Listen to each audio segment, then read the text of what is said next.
Together, let's embark on a scientific exploration of yoga, where you are the scientist, your heart is the laboratory, and you are the outcome. Welcome to Meditate with Daaji. This week we will continue to put questions to Daaji. We have been receiving lots of questions from the viewers, and we have attempted to put similar questions together and put them in front of Daaji.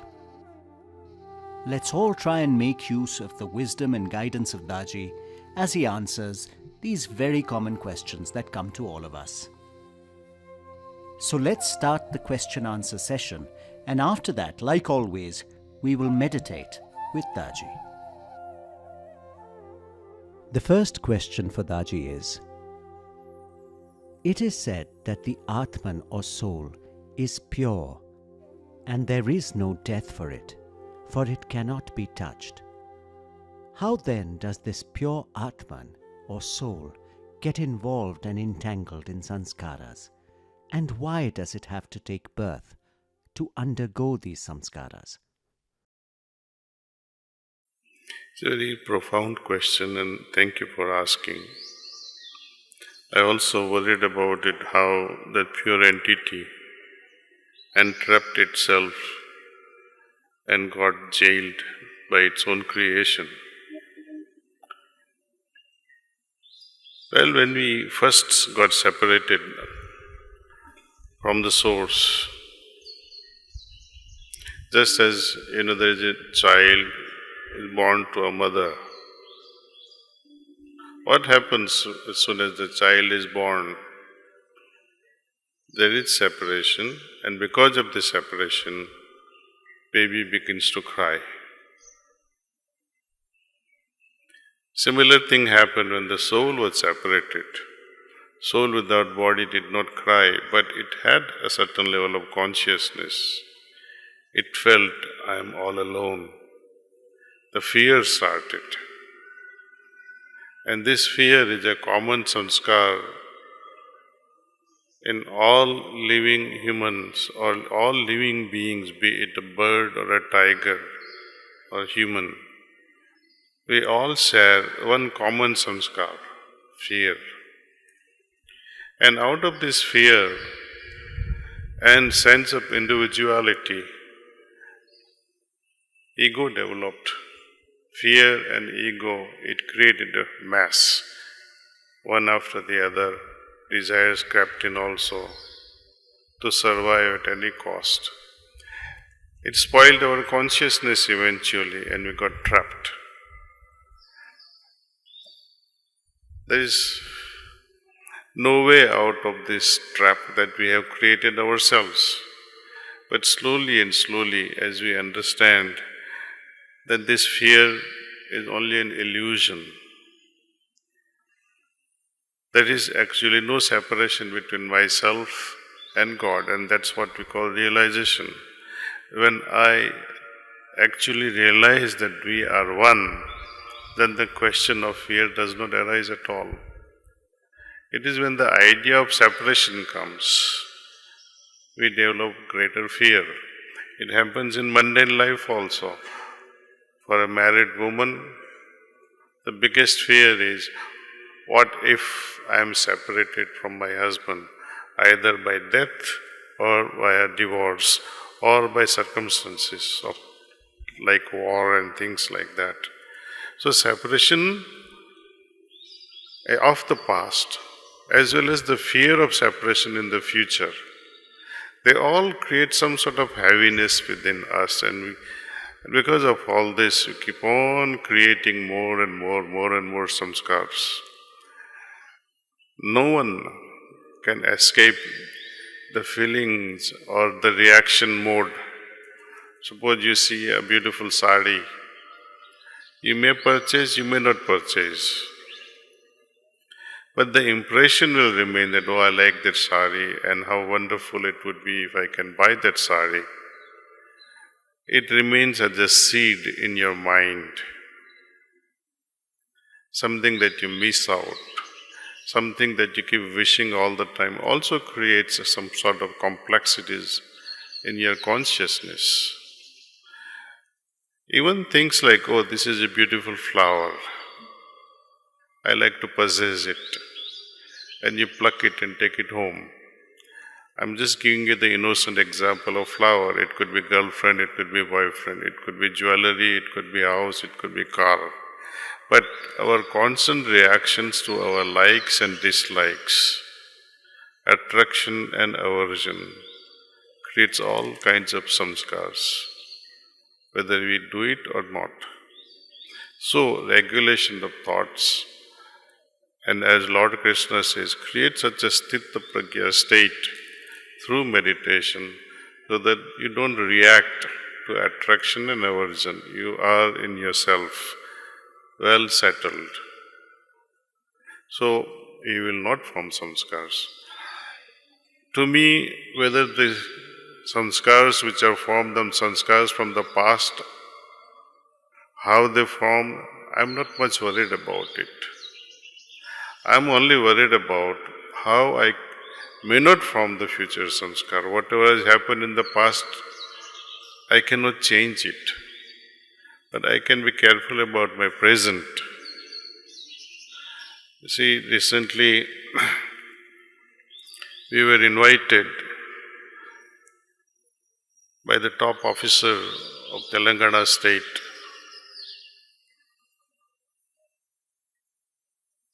He took us to one lake.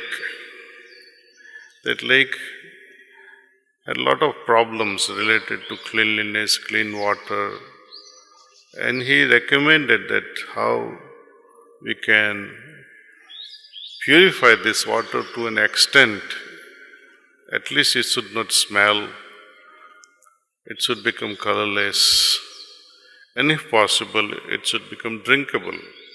But there are many citizens in that area who were saying that they used to come for swimming also in that. Okay, similar thing we do with our internal cleaning, no?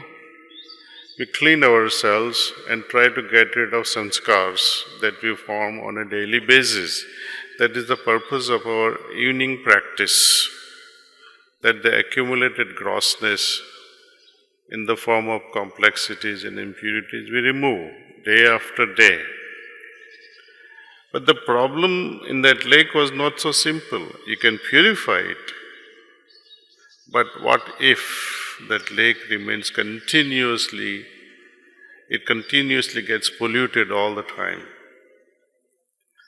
Then you will be busy cleaning it all your life. It will remain dirty. Similarly, our inner consciousness. What is the point of cleaning it ad nauseum if parallelly you keep on creating more and more grossness, more and more karma phalas will have to be undergone, and there is no end to it. Even after 10,000 or infinite lives, on one side you keep cleaning, and on another side you keep on creating new and new, more and more samskars. So, the solution to all this is, forget the past, it's not in our hands. Whether God created it or you created it hardly matters now, since you already have this problem at hand. Don't create any more new samskars. That is in your hand. Next question, please.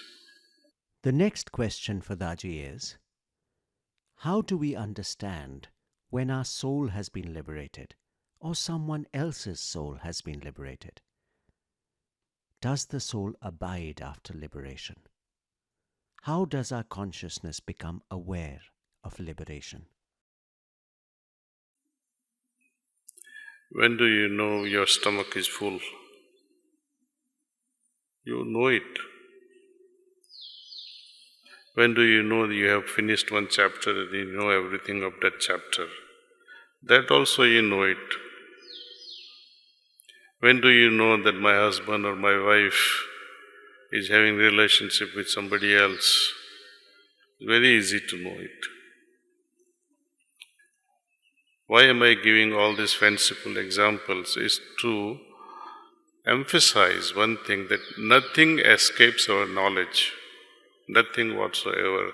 And a grand thing like soul and its state of liberation, how can it be escaped? You will definitely know it. Question comes when you don't have it. When I don't understand the state of my liberation, how can I understand the state of liberation of others? So let's not ask the question about somebody else's liberation. When you have attained it, I promise you, you will know it 100%.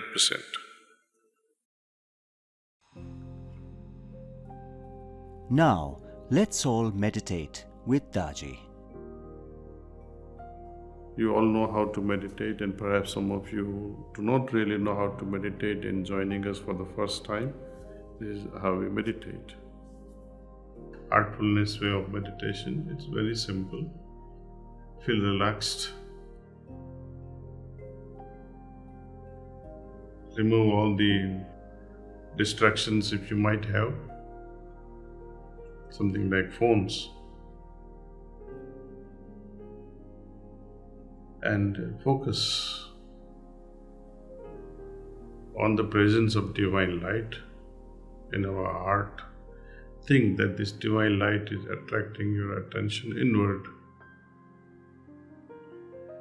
and retain this thought as long as you can. If by chance you happen to move away from this noble idea, when you're overwhelmed by so many thoughts, just remind yourself that right now I am meditating on the presence of divine light.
That's all.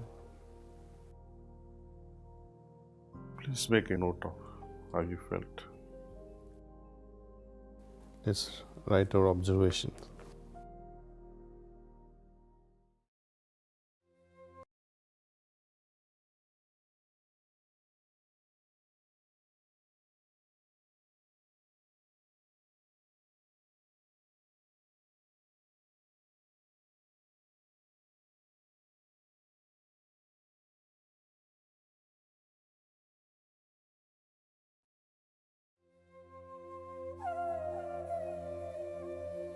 Thank you for joining us on this episode of Meditate with Daaji. See you again next week.